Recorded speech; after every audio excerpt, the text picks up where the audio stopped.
5-6 ਬੰਦੇ ਪਕੜਿਆ ਨੇ, ਬਾਕੀ ਛੱਡ ਤੇ ਉਹਨਾਂ ਰੁਪਈਏ ਲੈ ਕੇ ਕਹਿੰਦੇ 60,000 ਰੁਪਈਏ ਦਿਓ ਤੇ ਮੁੰਡਾ ਲੈ ਜਾਓ। 60,000 ਰੁਪਏ ਦਿਓ ਫੈਕਟਰੀ ਏਰੀਆ ਲੇਕਿਨ ਹਾਂ ਤੇ ਮੁੰਡਾ ਲੈ ਨਹੀਂ ਦਿੱਤਾ ਤੇ ਉਹਨਾਂ ਪਰਚਾ ਦੇ ਉਹਨਾਂ ਪਰਚੇ ਪਾਤੇ। कितने पैसे लगे? पता नहीं जी जो कितने बनाए इन्होंने बिल। जो शख्स पैसे नहीं देता उसके बच्चे को जेल में डाल देते हैं। अस्सलाम वालेकुम नाज़रीन, आप देख रहे हैं उर्दू वायरल और मेरा नाम यासिर शमून खान है। जुल्फ़कार वल्द शकूर आना नामी लड़का है जो फैक्ट्री एरिया का रहायशी है। ये उसकी वालदा ग्रामी है, माएँ सबकी साझी होती हैं और जेल के बाहर खड़ी है। और इनके कहाँ गए हैं? ये अब्बा जाना है। अब्बा जी हो हाँ जी की लगता है क्या जाओ हाँ जी हाँ जी की होया तेरे पुत्र दा? बेटा है जी। बेटा है शकूर? हाँ नहीं मैं वालदा वो उनका नाम जुल्फ़कार है। जुल्फ़कार वल्द अब्दुल की शकूर। कीता ਉਹਨੇ? चोरी के मामले च लिया नहीं किया कि इन्हें सही है से तो उन्हें फड़वाता नाल। ਕੁਝ ਵੀ ਨਹੀਂ ਕੀਤਾ। हाँ बराबर अगर रब नूं पता हुंदा जी। ਪੁਲਿਸ ਘਰੋਂ ਲੈ ਕੇ ਆਈ? हाँ जी करो ले। ਦੁਕਾਨ ਤੋਂ ਲੈ ਕੇ ਆਈ ਹੈ, ਦੁਕਾਨ ਤੋਂ। ਦੁਕਾਨ ਤੋਂ ਲੈ ਕੇ ਆਈ ਤੇ ਮਾਰੇ ਕੁੱਟੇ ਵੀ ਨੇ? मारा गुटा तो महीना पूरा वो तो ले रखे ने जी। ਪੂਰਾ ਮਹੀਨਾ? हाँ जी पूरे ਪਰਚੇ ਕਿੰਨੇ ਪਰਚੇ? 3 पाए ने। 3 ਪਰਚੇ ਪਾਏ ਨੇ? हाँ जी ਕਿੰਨੇ ਕਿੰਨੇ ਦੀ ਚੋਰੀ? एक दी भाई ने मोटरसाइकिल खजी ने चोरी किया है ਮੋਟਰਸਾਈਕਲਾਂ ਚੋਰੀ ਕੀਤੀਆਂ? ਹਾਂ। ਅੱਗੇ ਕੀਤੀਆਂ ਨਹੀਂ ਉਹਨੇ? ते नहीं जी ਮੁੰਡੇ ਦੀ ਕਿੰਨੀ ਉਮਰ ਹੈ? ਹੈਗੀ 26 27।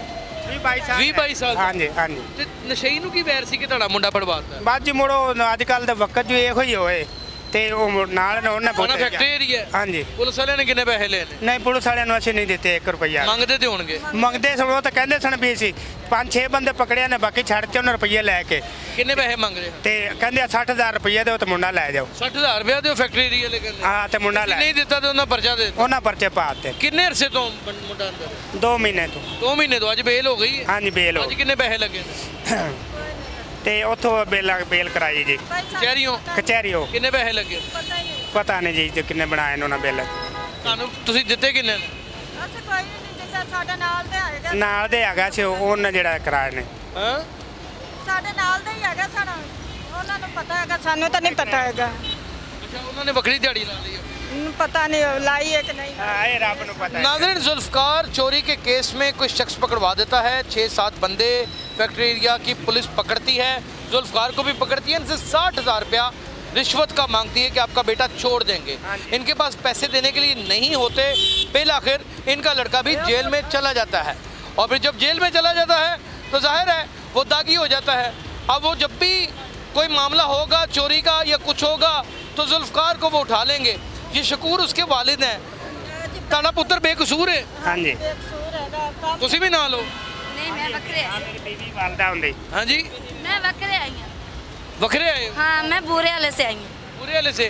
नाज़रीन, इनसे भी बात करते हैं, इनका क्या कसूर था कि इनके बेटे को 60,000 रुपया ना मिलने के ऊपर पर्चा दे के अंदर कर दिया और बाकी 5 बंदे छोड़ दिए, ਛੱਡ ਦਿੱਤੇ ਨੇ ਬਿਲਕੁਲ। सारे छोड़ दिए हाँ जी। और मारा कुटा अलग।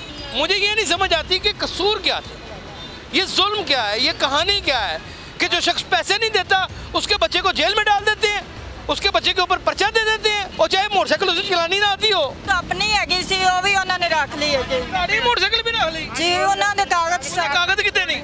ਸਾਡੇ ਘਰ ਪੈਣ। ਕਹਿੰਦੇ ਵੀ ਅਸੀਂ ਤੁਸੀਂ ਕੱਲ ਆਵੋ ਤੇ ਅਸੀਂ ਥਾਣੇ ਚੱਲ ਕੇ ਤੁਹਾਡੀ वो ਮੋਟਰਸਾਈਕਲ ਲੈ किस ਜਾਵਾਂਗੇ। किस हक से रखी उन्होंने?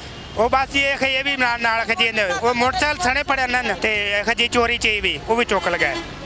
ये है यहाँ का इंसाफ अदल, और ये पुलिस इसके मुंह के ऊपर ज़ाना चपेड़े मारती है। अपना बहुत ख्याल रखिएगा। अल्लाह हाफिज़।